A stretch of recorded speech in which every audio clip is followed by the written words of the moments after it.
ఇప్పుడు నేను చెప్పబోయే కథ కూడా షట్కర్మయుక్త శ్రీపాద సుబ్రహ్మణ్యం శాస్త్రి గారు రాసినటువంటిది.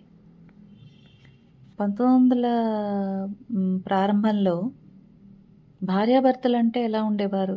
మనం వినే ఉంటాం. మన తాతల దగ్గర నుంచి, అమ్మమ్మల దగ్గర నుంచి, వాళ్ళందరి దగ్గర నుంచి కూడా చదివి ఉంటాం పుస్తకాల్లో. సో, భర్త మాటకి ఎదురు చెప్పనటువంటి భార్య, భర్త పనులన్నీ వినయంగా చేసుకుంటూ వెళ్ళేటువంటి భార్య, భర్తని ప్రశ్నించని భార్య. ఈ డైనమిక్స్ ఉండేవి అప్పట్లో కదా. బట్ మీరు షట్కర్మయుక్త అనేటువంటి కథ చదివినట్లయితే భర్తని భార్య ప్రశ్నిస్తుంది, సటైరేస్తుంది, నిలదీస్తుంది, భర్త చేత పని చేయించాలని చూస్తుంది. ఒక రిబల్ అన్నమాట బేసికల్లీ ఆ రోజుల్లోనే. ఇది చాలా సరదాగా ఉంటుంది, గమ్మత్తుగా ఉంటుంది. ఒకసారి మీరు వినండి. నేను వీలైనంత చక్కగా చదవడానికి ప్రయత్నం చేస్తాను.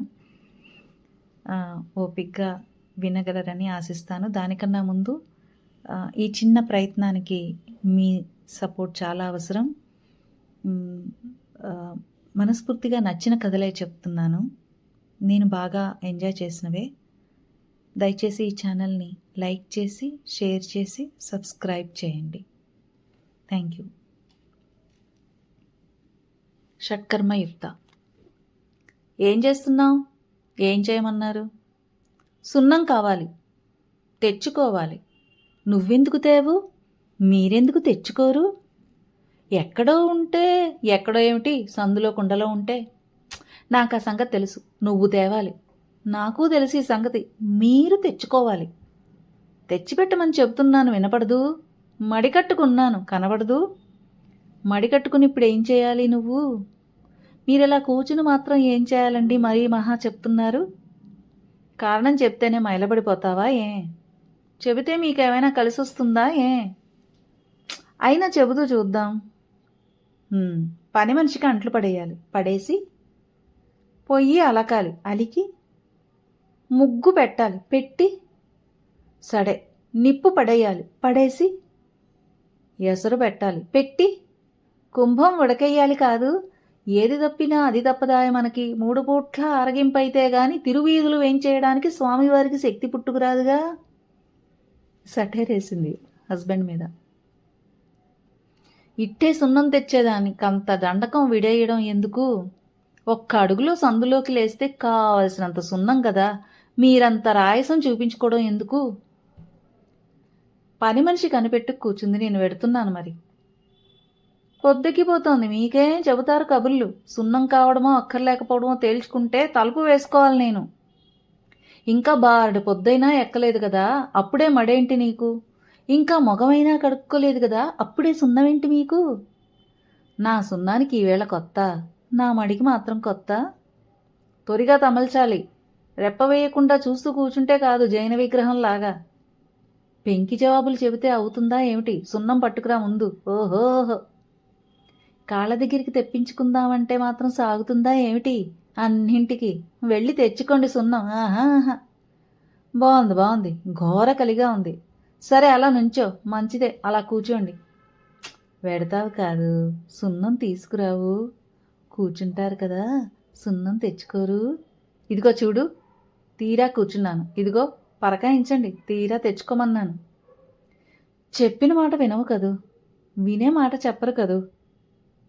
సరే చెప్తాను, నువ్వు వెళ్ళు, చూస్తాను, కూర్చోండి.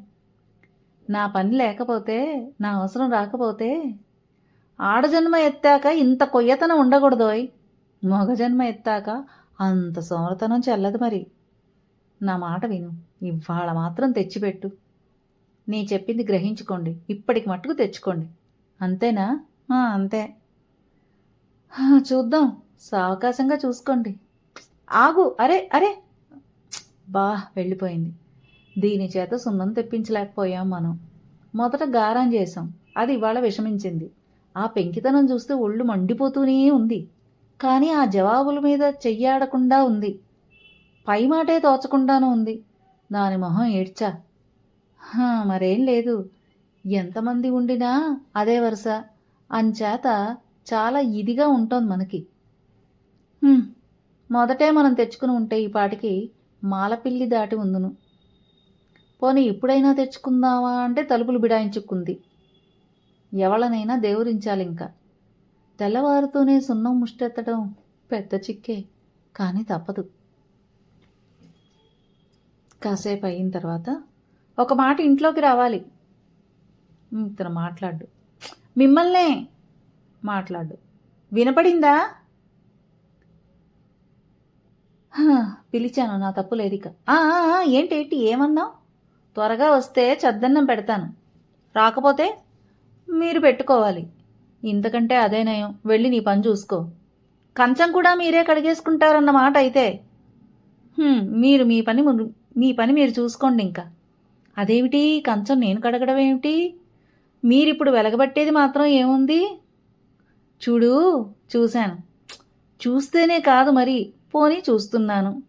నేనిప్పుడు ఒక గొప్ప ఆలోచనలో ఉన్నాను కనుక నన్నిప్పుడు కదిలించకు. భోజనం కంటే మిక్కిలి విలువైందా మీ యొక్క గొప్ప ఆలోచన? కదిలితే పిట్టయి తుర్రుమని ఎగిరిపోతుందా ఏమిటి ఆ గొప్ప ఆలోచన? నీ ధోరణే నీదా? పోని నువ్వు ఇప్పుడు ఇంత తొందర పెట్టడానికి కారణం ఏమిటో చెప్పు. పొయ్యిలో నిప్పు పడేశాను. అది రాజిందంటే నీళ్లు పోసుకుని పెద్దమడి కట్టేసుకుంటాను. ఇక చత్తిగుండ ముట్టుకోను. కంచం కేసి చూడనైనా చూడను. అది సంగతి. అయితే మధ్యాహ్నం భోజనాలైనాక ఏకంగా కడిగేస్తువు గాని, సరేనా? ఇప్పుడు తిన్న కంచం అలాగే అట్టే పెట్టేస్తే దానిలోనే మళ్ళీ వడ్డిస్తాను మధ్యాహ్నం. అది సరేనా? నోర్ముయ్, నేను ముట్టుకోనండి. షడప్. అబ్బో, థర్డ్ ఫారానికే ఇంత ఇంగ్లీష్ అయితే బిఏ కావడం అంటూ ఉంటే ఇక భూమి ఆకాశము కనపడకపోవునేమో అయ్యగారికి. గిల్లి గజ్జ పెడుతుంది పడవ. 4 వాయిస్తే బుద్ధి వచ్చును గాని, అయినా ఇక ముందు ప్రతి పని సకాలంలో చేసేసుకునే పద్ధతి ఏర్పాటు చేసుకోవాలి మనం. కానీ తలుపులు బిగించు కూర్చుంది కదా, ఏమిటి దారి? ఇటుపక్క నా ఆలోచన చెదిరిపోయి అటు చెద్దన్నమూ లేక ఇవాళ లేవగానే ఎవళ్ళ ముఖం చూసామో మనం. ఇంకాసేపు అవుతుంది. ఏమిటి వంట ఇవాళ? అన్నం వార్చాను. ఆధారం ఏమిటి అని అడుగుతున్నాను. తవ్వెడు గిన్నెండి. దానికేమో పొయ్యి, దానికి పుడకలు పిడకలును, వాటికేమో అగ్గిపుల్ల. మాట్లాడితే గరిగమ్మ వాటం. సిగ్గు లేకపోతే సరి. నాకెందుకుండాలండి సిగ్గు? మీరు తెచ్చి గుట్టలు పెట్టిన కూరలన్నీ కుళ్ళిపోతున్నాయనా? పని మనిషిని సంతకు పంపమని చెప్పలేదు నేను. మీరే వెళ్ళి తేవాలని వెంటనే చెప్పేయలేదు నేను. సంత నుంచి కూరలు కూడా నేనే మోసుకురావాలి? పొయ్యి దగ్గర పడి ఉండి వంట నేనే స్వయంగా చెయ్యాలా? మీరు కడుపు నిండా తిని గర్రున తేలుస్తూ లేచి వెడితే విస్తరాకులు నా చేతులతో నేనే తీసి పారేయాలా? బిందె భుజాన పెట్టి చెరువు నుంచి మంచినీళ్లు నేనే మోసుకురావాలా? మా నాయన 1116 పారబోసి నాకు పెళ్లి చేశాడు కదా, మీ చేతికి కాఫీ కప్పు కూడా నేనే అందించాలటండి. ఇంతకీ గుడి అరుగు మీద మీరు చీట్లపేక నా ఈడు వాళ్ళని 10 మందిని చేర్చుకుని రోడ్డు పక్కని నేను బ్యాడ్మింటన్ ఆడుతూ ఉంటే ఎంత దర్జాగా ఉంటుందో ఎన్నడైనా ఆలోచించారా? నీతో మాట్లాడడం కదిపితే నువ్వు హద్దుల్లో ఉండవు. కదిపితే కానీ మీరు హద్దుల్లోకి రారు. వంట అయింది. మా ఆట కూడా అయిపోయిందన్నమాటే. ఇంక 2 ఎత్తుల్లో నువ్వు వడ్డన ప్రయత్నంలో ఉండొచ్చు. కాసేపు అవుతుంది. వంట అయింది చెప్పావు, ఒక క్షణం ఆగు. ఈ వెధవ గుర్రం అడ్డు వచ్చింది గాని లేకపోతే ఈ పాటికి సగం భోజనం అయిపోయి ఉండును. వంట అయింది వినపడింది, జ్ఞాపకము ఉంది. ఒక్క 10 నిమిషాలు ఓపిక పట్టు. ఈ లోపల నన్ను కంగారు పెట్టకు. ఇవాళ వీడి ఆట కట్టి తీరాలి. వంట అయింది వచ్చేస్తున్నా. నువ్వు ఇన్ని మాటలు పిలవాలా? నా ఆకలి నేను ఎరగను. నాకు కసి పెరిగిపోయింది. ప్రపంచం తెలవడం లేదు. అది ఉన్నదల్లా చెప్పకే. వంట అయింది చెప్పానా? చూస్తున్నావా? కాస్తైనా ఇంగిత జ్ఞానం ఉండొద్దు. వంట అయింది. ఓహోహో, వేపుకు తినేస్తున్నావేమిటి? మంచి రసకంతాయం పట్టులో వచ్చి నీ గోలే నీదా? మొగాడైన వాడికి 1,00,000 పనులుంటాయి వీధిలో. ఆడది వచ్చి ఇన్ని మాటలు పిలవనా? భోజనానికైతే మాత్రం. ఇదిగో ఎక్కడున్నావు? కనబడట్లా? ఏం చేస్తున్నావు? కనబడట్లా? మూతి బిడాయించి కూర్చున్నావే తెలియట్లా? అంటే గొప్ప ఆలోచనాపరులు కదా ఏలినవారు. అయితే నేను కూడా గొప్ప ఆలోచనలో ఉన్నానని తెలుసుకోలేకపోతున్నారే. ఇది ఆలోచిస్తూ కూర్చోవడమా? కాక ఈ వాలకానికే బుర్రగొక్కుంటే గాని మొగరాజులకు ఆలోచన తట్టదు. మూతి బిడాయించుకుంటే కానీ ఆడవాళ్ళకి ఆలోచన సాగదు. తెలుసా మరి? గంట సేపటి నుంచి గుడకలు మింగుతూ కూర్చున్నాను. ఇంకా ఆలోచనేనా ఏమిటి? ఏం చేయమని మీ ఆలోచన? వడ్డించమని. ఓహో, అయితే మడి కట్టుకోకుండా మీరు వడ్డించమనడం ఏమిటి? అదెంతసేపు? మనకేం దేవత అర్చన సంధ్యావందనమా? ఇదిగో వచ్చే. మరి పట్టుపంచ కట్టుకుంటారా? అసలు స్నానమైనా చేస్తారా? శీతాకాలం, చలి వణికించేస్తుంది. ఇవాళకి స్నానం చెయ్యను పోనిద్దు. కడుపు నిండా అన్నం తిన్నా చలి వణికించేస్తుంది. మానేస్తారా పోని? రేపు తప్పకుండా చేస్తాను స్నానం. నీళ్లు కాచు. అయితే నీళ్ల పొయ్యిలో నిప్పు పడేసి వస్తాను, కూర్చోండి. పప్పేది? కూరలో ఉంది, చూసుకోండి. దేనికదే వండితే ఏమి? నిక్షేపం వంటి తాంబూలం పొగాకు కలిపి వేసుకునే ఏలిన వారికి పప్పు కూర పనికి వచ్చింది కాదే. నా అలవాట్లు ఇవాళ మారేవి కావు. అలా జరిగిపోవలసిందే. ఇంకా నేను వండింది వడ్డించాను. మీరు మారు మాట్లాడకుండా తినవలసిందే. పులుసింత చిక్కగా కాచావే, అది పులుసైతేనా? మరేమిటి, దప్పడం కాదుటండి. అబ్బా, పెరుగు పులుపు రొడ్డు. నాలుక చిల్లుపడిపోయిందిరా దేవుడా. పోని మజ్జిగ వడ్డించమంటారా? ఏది చూద్దాం. రామరామ, చూరు నీళ్లు, చప్పగా ఉంది. ఏం నుంచున్నావు? ఏం చేయమంటారు? పాలు పట్టుకురా. ఓ, కావలసినన్ని. చూడు, మంచిదానవు గాని కాసింత పంచదార కలిపి. నేనా పని చేయను సుమండి. అదే తీయగా ఉందని, మొహం మొత్తుతోందని మళ్ళీ వంకలు పెట్టడానికా? అబ్బో, వేషాలు నా దగ్గర.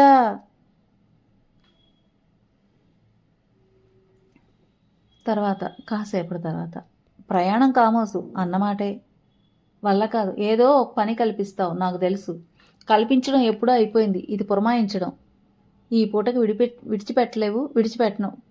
పొలమూరు వెళ్ళి మక్తా ధ్యానము తోట శిస్తులు పట్టుకురావాలి. చంపేశావు. మరేం పర్వాలేదు. వచ్చాక చీట్లాడితే సరి, మళ్ళీ బతకవచ్చు. వెళ్ళి తీరాలి. తప్పదా? ఈ నెల రోజులు కష్టపడితిరా, 10 పుట్ల ధాన్యము, 1000 రూపాయలు చేతికొస్తాయి. మళ్ళీ సంవత్సరం దాకా మీకు స్వేచ్ఛ. ఉందని లేదని చీకు చింత అక్కర్లేదు. పచ్చ కాగితం మారిస్తే నెల రోజులు గడవడం లేదు. కొత్త శిస్తులు వస్తే గాని ఇక అమావాస్య వెళ్ళదు. ఈ సంవత్సరం మీ పొగాకు కోసమే 50 రూపాయలు. అన్నట్టు పొగాకు అయిపోయింది. 1 రూపాయి దయచేయాలి. ముందు పొలమూరు వెళ్ళి వచ్చి తర్వాత అడగడం. ఇప్పుడేమిస్తే ఏమి? వచ్చాక ఇస్తే మాత్రం ఏమో. రైతులు ఇప్పుడు కనపడతారా? ఏం కనపడక పొలాలు వెళ్ళరు? మీరు వెళ్ళండి. ఏ పొలం ఏ స్థితిలో ఉందో చూసుకోవచ్చు కూడా. అబ్బా, అద్దెకు సైకిళ్ళు ఇచ్చేవాళ్ల షాపులుండగా నడిచి వెళ్ళమంటావు. మన స్నేహితుల్లో సైకిళ్ళు ఉన్నవాళ్ళు 10 మంది దాకా ఉన్నారు. వాళ్ళు కూడా మనం తిరగడమే గాని ఒక్కడూ మనకు ఉపకారం చేయడాయే. పోని నడిచే వెడతాను, సరేనా? నడిచి కాకపోతే ఎగిరి వెళ్ళండి. ఎవరొద్దన్నారు? చెయ్యి చాపనక్కర్లేదు. ఇస్తానంటే నేను ఇవ్వడమే. అయితే త్వరగా వెడితేనే రూపాయి, ఆలస్యం చేస్తే 1/2 రూపాయే ఇస్తా. వెడుతూ ఎక్కడైనా చీట్లైనా చదరంగమైనా ముట్టుకున్నారంటే మాత్రం అమావాస్య వెళ్ళాకే ఏదైనా. తెలిసిందా? సో బేసికల్లీ భర్తని, సోమరిపోతుగా ఉన్నటువంటి భర్తని పని పురమాయించి పంపుతోంది భార్య. కష్టపడి పంపించింది. అది కూడా కండిషన్ పెట్టింది. వసూలు చేసుకొని వస్తేనే బేసికల్లీ నీకు డబ్బులు, నీకు పాకెట్ మనీ ఇస్తాను అని చెప్పి పంపించింది. తిరిగి వచ్చాక ఏమవుతుందో చూద్దాం. రామయ్య తండ్రి, బాగుంది సుమండి. ఏ మహానుభావుడు నేర్పాడో గాని పుణ్యము పురుషార్థము కూడాను. అది కాదు, పడగొట్టేసిందన్నమాట. పుండు వంటి శీతాకాలం కాదు మరి. మీరు కనకన ఎగ్గుకొచ్చారు. చచ్చి బతికొస్తే మీ ఆపసోపాలకేం గాని వసూళ్ళేమాత్రమో చెప్పండి తొందరగా. కాసిని మంచినీళ్ళైనా ఇస్తావా ముందు? అయినా అంటే ఇలాంటప్పుడైనా 1 కప్పు కాఫీ నేను చేయలేను సుమండి. అదే ఎండలో వెళ్ళినందుకు మీకు వడగొట్టింది. కుంపటి దగ్గర కూర్చుంటే నాకు వడగొట్టదేం పాపం. ఏదో మెలిక లేకుండా మాట్లాడవు నువ్వు. మీరు మాట్లాడతారు మహా వంకర లేకుండా. నన్ను విసిగించగా నీకు తోచిన దారకం ఏదో ఒకటి దయచెయ్యి. మజ్జిగ తెచ్చావా? అవును.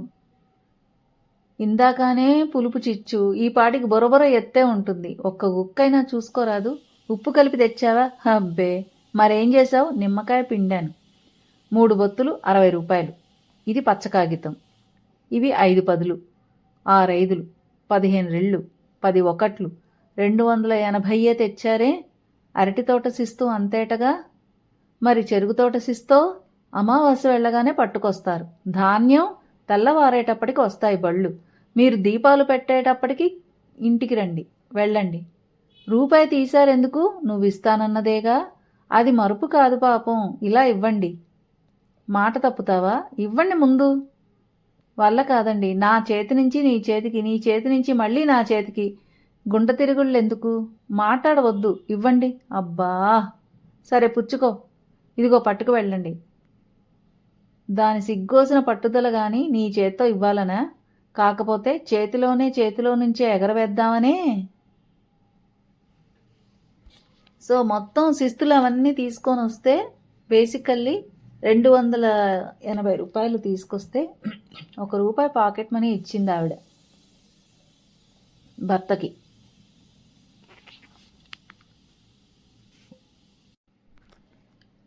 కాసేపు అయ్యాక, మిమ్మల్ని దయతలచకూడదు సుమండి. ఏం అపరాధం చేశాను? ఊరంతా తిరిగితే గాని దొరికారే కాదుట. ఎందుకోసం? అవునా కాదా? ఇవాళ బడిసావళ్ళలో వేశారు కుర్రవాళ్ళు మకం. అయితే అంచేత నా కోసం ఊరంతా తిరగవలసి ఉంటుంది. ఇప్పుడు నేను రావడానికి వీల్లేదని కూడా అన్నారట. వీలంటే నేను అడిగింది వేరు. అన్నమాట నిజమే కానీ ఇక కానీ ఎందుకు? దయచేయండి. దయచేయమంటే 2 అర్థాలున్నాయి. తెచ్చింది వెంటనే ఇచ్చేయమని, కూచోమని. ఇక నుంచోవద్దని 3వ అర్థం కూడా ఉంది. తెలివి. అదే చెప్పాగా, కూచోమని. ఇక్కడ కాదండి, బడిసావిట్లోనండి. రమ్మని కబురు చేశావు మరి. రావడానికి వీలు లేదని కసురుకున్నారు మరి. నా తప్పే, ఒప్పుకున్నాను. ఇంటికి రావడం అంటే అంత కష్టం కాబోలు. పనేమిటో సెలవిప్పిస్తే మాత్రం ఇంతకంటే మనకి సరసం వస్తుందా? ఎండన పడి రావడమే కాకుండా నోరు చేసుకుని అడిగారు కూడాను. దయ ఉందన్నమాటే. పోనీ అని చేసి ఇస్తే మాత్రం మళ్ళీ ఎప్పటి ఆటే చేయి కడుక్కోవడం తరువాయి. ఏమైనా ఫలహారం చేశావా ఏమిటోయ్? ఫలహారం కాదు, బండలు. ఏది త్వరగా పట్టుకురా. అవతల మించిపోతోందా అంటే వాయువేగ మనోవేగాల మీదే మహా నిక్కచ్చిగా నడుస్తోంది దశావతారం. అసలు రావడానికే మనసొప్పింది కాదు గాని ఇక నువ్వు తరువాయి అట్టే పెట్టవని. మీకివ్వకుండా అంతా నేనే మింగేస్తాననుకున్నారా? ఓహో, కాఫీ చేశావా? దీనికి సాయం 2 పకోడీలు కూడా ఉంటేనా? నోరూరుతోందా? మెల్లిగా అడుగుతున్నావా? తింటున్నట్టే ఉంది కామోసు. ఉండదు, చూపు దాని మీదకు పోతేను. ఇక చెయ్యడం ఎందుకు పని చెడి? అబ్బా, ఉడుకు మడుకును, నాలిక చుర్రుమంది. చన్నీళ్లలో పెట్టి చల్లారుస్తాను. ఇలా ఇవ్వండి గ్లాసు. ఊరికే మాట వరుసకు అన్నాను గాని మన జిహ్వకి వేడి ఒక లెక్క. అయితే ఒక్క మాట కుంపటి మీద పెడతా, ఇవ్వండి. మంచి పనే గాని కాఫీ కారిక ఒకటుంది, విన్నావా? ఏమిటో అది? కాఫీ వేడిగా ఉంటే భరించలేం, వేడిగా లేకపోతే భరాయించలేం. సంధ్యావందనం రాకపోతే మానే. కాఫీ కారికలైనా రావద్దు అవధానుల వారి సుపుత్రులు. బాగుంది. సంధ్యావందనం రాకపోతే మానే. కాఫీ కారికలైనా రావద్దు అవధానుల వారి సుపుత్రులకి. పోనీ వెళ్ళండి, నాకే. ఇంకా ఏదో తరువాయి అట్టే పెట్టావు నాకు తెలుసు. ఏమైనా ఇక మీరు నించోరు నాకు తెలుసు. అబ్బే, వెళ్ళన్నా మరి. మీరు ఇక్కడ ఆలస్యం చేసి వెళ్ళారంటే అక్కడ వాళ్ళు చేరనివ్వరు సుమండి. వాళ్ళ మొగం. నా సరదా కొద్దీ నేను వెళుతున్నాను గాని తాంబూల దానంబు తప్పక చేసిన ఆడా మొగా భేదం. పద్యం దిద్దయ్యను. తమలపాకులు కావివి, వెన్నప్పాలు. మరి పోకచెక్కలో కలకండ పలుకులే. అయితే తాంబూలం కాగానే తరువాయి ఏమిటో, దీని తర్వాత ఏమిటో. అంతే అంతే, ముక్తాయింపు బులబులాల్గా తేలిపోవాలి. మరి సెలవు. దీనిలో మాత్రం పండితులే. ఇదిగో దీపాలు పెట్టేటప్పటికి ఇంటికి రావాలి, చెప్పాను కదా. అన్నకాడికి ఆలస్యం అయినట్టా కానట్టా? అరిగో గుడి దగ్గర తిరుగుతున్న మనుషులు కనబడుతూనే ఉన్నారు. వేళ మించలేదన్నమాట. అయితే దీపాలు పెట్టడం అంటే పొద్దుగూకడమా చీకటి పడ్డమా? అట్నుంచి నరుకొద్దాం. వినపడవలే అట్నుంచి నరుక్కొద్దాం. వినపడలేదన్నమాట కనుక మళ్ళీ గట్టిగా తట్టి చూద్దాం. తలుపు దగ్గరే ఉండి నన్ను ఆడిస్తోందా? వంటింట్లో ఉందా? వంట ఎప్పుడూ అయిపోయి ఉంటుంది. ఇదంతా నటనే, సందేహం లేదు. అబ్బో, నా దగ్గర వేషాలు. చిటపట చినుకులు దుప్పటి తడిసెను. తలుపు తీయవే భామ, వేగ తలుపు తీయవే భామ. సమాధానం ఉండదు. ఇదిగో ఇక్కడ నన్ను ఇంతసేపు నించోబెట్టి ఆలస్యం అయిందని పేచీ పెడితే నేను ఒప్పుకోను. ఏమనుకున్నావో గాని. రేచీకటైనా పెట్టాడు కాడమ్మా దేవుడు. నా కళ్ళు పోవాలనుందా? హడలిపోయి నేను మంచం పట్టాలనుందా? ఇంతట్లోకే క్షణం చాలు భయపడ్డానికి. అయితే రిస్టు వాచి కొనిపెట్టు. రేపటి నుంచి నువ్వు రమ్మన్న క్షణానికి వచ్చి వాలుతూ ఉంటాను. అదేవంత భాగ్యం. ముందు బుద్ధి కొనుక్కురండి. అంటే వాచి కొనిపెట్టమంటే నువ్వు వెళ్ళి ముందు మార్కెట్లో దొరుకుతుందేమో కొంచెం మంచి బుద్ధి, అది కొనుక్కొచ్చుకో అని అంటోంది వాళ్ళ ఆవిడ. పట్టుపంచ కట్టుకుని సిద్ధంగా వచ్చారు కానీ ఆకుల్లే వడ్డించడానికి. కంచం పెట్టు. చీకట్లో నేను కడగలేనండి. చీకట్లో నేను ఆకులు కొయ్యలేనండి. మరి పగల అస్తమానం ఏం చేశారు? ఇప్పుడు చెప్పిన మాట నువ్వు అప్పుడే ఎందుకు చెప్పావు కాదు? ఇంట్లో ఏం ఉందో ఏం లేదో మీరు కాస్త పరకాయించుకుంటూ ఉండక్కర్లా? అదంతా నాకు తెలియదు. నువ్వు చెబితేనే చేయడం నా పూచి. బాగుంది. ఆకులుంటేనే వడ్డించడం నా పూచి మరి తెలుసా? అదృష్టవంతుడైన మగవాడికి భోజనం చేసి లేచేటప్పటికే తమలపాకుల చిలకలు అందించే పెళ్ళాం దొరుకుతుంది. పెట్టి పుట్టిన ఆడదానికి తనతో కలిసే తాంబూలం వేసుకునే మొగుడు దొరుకుతాడు. నీ భోజనం తెవిలేటప్పటికీ ఊరు సద్దుమణిగింది. పక్క దులిపి బాగు చేయాలి త్వరగా. కళ్ళు మూసుకుపోతున్నాయి నాకు. అంత అతిశయం కూడదు సుమండి సంసారికి. చలి వణికించేస్తోంది. శాలువా మీద రగ్గు కూడా కప్పనా? అలా పోయేది కాదు ఈ చలి. కుంపటి ఎత్తుతానుండండి. పోని నాకొక్కడికేనా ఏమిటి? ఆ మాట మీద నిలవండి. ఇది షట్కర్మయుక్త. బేసికలీ ఈ కథంతా నాకు అర్థమైంది ఏంటంటే, ఒక భార్యాభర్తలు భర్త చేత ఎలాగైనా సరే పని చేయించాలనేది భార్య మనస్తత్వం. అంటే సోమరిపోతులా కూర్చోవడం, చదరంగం ఆడడం, చీట్ల పేక ఆడడం, ఊరంతా తిరగడం ఇలా కాదు. నీ పని నువ్వు చేసుకోవడంతో పాటు నన్ను కూడా నువ్వు చూసుకోవాలి, ఇంటి పని కూడా నువ్వే చేయాలి, నీదే బాధ్యత అని అతన్ని ఎప్పటికప్పుడు నిలువరించి అతనికి కండిషన్లు పెట్టి అతన్ని మొత్తానికి వెళ్ళి అతని చేత పన్నులు అవన్నీ వసూలు చేయించుకొని ఇంటికి తీసుకొచ్చి కూరలు తీసుకొస్తే కానీ వంట చేయనని చెప్పి అతని చేత బజారుకి వెళ్ళించి మళ్ళీ టైంకి ఇంటికి రాలేదేంటని మళ్ళీ నిలదీసి ఇవన్నీ అంటే పగలంతా కండిషన్లో పెట్టింది. ఎక్కడికక్కడ అదిలిస్తుంది. రాత్రి అయి చలేస్తోంది అని అంటే కావాలని వెటకారంగా పోనీ కుంపడి తీసుకురానా అని అంటే ఈ చలి నీకు మాత్రం వేయట్లేదా అని గడుసుగా అడిగితే ఆ మాట మీదే ఉండమని అంటుంది. అంటే అలాగే నన్ను ఎప్పటికీ ప్రేమిస్తూ ఉండు. బాగుంది కదా ఈ కథ. ఈ కథ మీకు నచ్చితే ఛానల్ని సబ్స్క్రైబ్ చేసి లైక్ చేసి షేర్ చేయండి.